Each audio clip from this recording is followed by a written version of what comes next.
Randy McKee here with Soccer 605. I'm here with Cassandra Messmer, the president of Rapid City Youth Soccer League. Thanks, Cassandra, for being with us today. Thank you. So this is a pretty big job you have out here hosting this soccer meeting out in Rapid City again. Yeah, not much for me to do, but it's great to have it out here. Yeah, it sure is. We got a lot of people in town, a lot of soccer going on. So tell us a little bit about, for the folks out there who might not know about Rapid City Youth Soccer, about some of the things you have going on. Okay. We just started a new program this year with 3 and 4-year-olds, so that was pretty interesting. We did two different sessions, 4 weeks on Saturdays. They did 45-minute sessions, and we just played some soccer, held hands, did all kinds of crazy stuff, but it was a lot of fun and a big success. So we expect that program to probably double in the spring. And we're working on indoor right now. It started actually Thursday. So most of our games started today, and that's U8 through 16-19s. So pretty good. You not long ago started your own academy program, didn't you?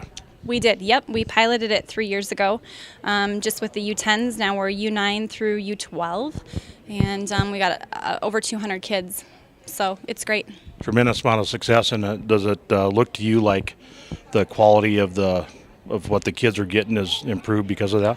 Yeah, I mean, I look at my own son who's a U10 this year, so this is his second year, and I look at the kids on that team that didn't really have a lot of good skills before, and look at how far they've come, and it's amazing. You know, we really focus every week on one topic, and so for an hour and 15 minutes, that's all they work on, so dribbling, for instance. And it's amazing the difference in their skills just from a season of having this repetition, so it's been great. You know, we've seen the last several years around the country some, not big, but in some areas, some minor loss of players. Are you experiencing those declines here?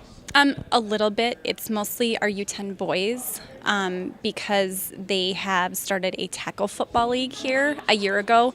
And so those young kids, those boys especially, just think that's great. And so we've seen a little bit of decline there.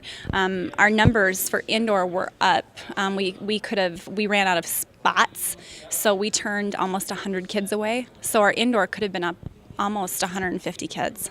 So, you know, it just kind of depends on the season. That's pretty amazing. You know, for the last several years out here in Rapid City, there's been a kind of an on and off effort to get a big complex going. And it looks like they're kind of on the backside of the hill again. Yeah.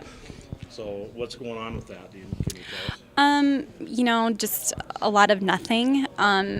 We have Jason Etherton, who has been really working. He's been trying to get meetings with the mayor and with city council and working with a lot of the bigger business people in town that have some money.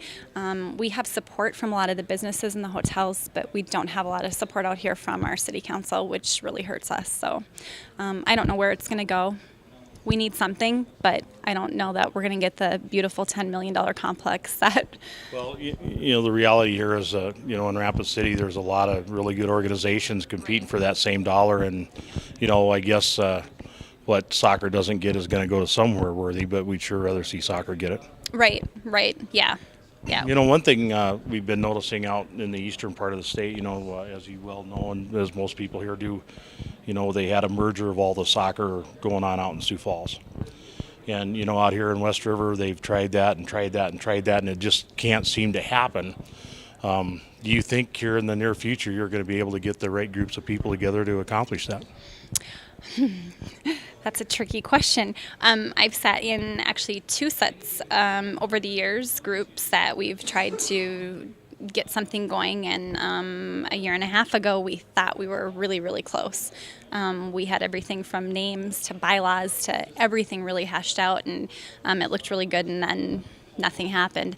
I think in our town, for the size that it is, I think we should have one organization. I think that it would benefit everybody here. I hope that we can move forward to that, but I'm not sure.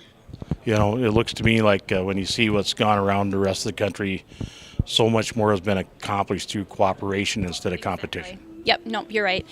Shay and I, the president of Rushmore, have talked, and I think we could get along enough to get it done, and I think we both have the right mindset that the kids need to come first, and this truly is about the kids, and that's why we're doing what we're doing.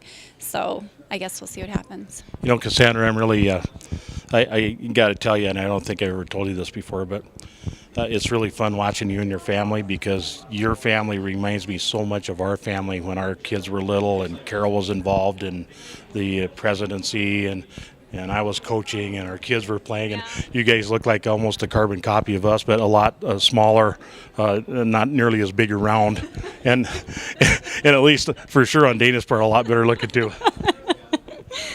Thanks. It's funny. We kind of got, it's been, I'm trying to think, Preston's 14.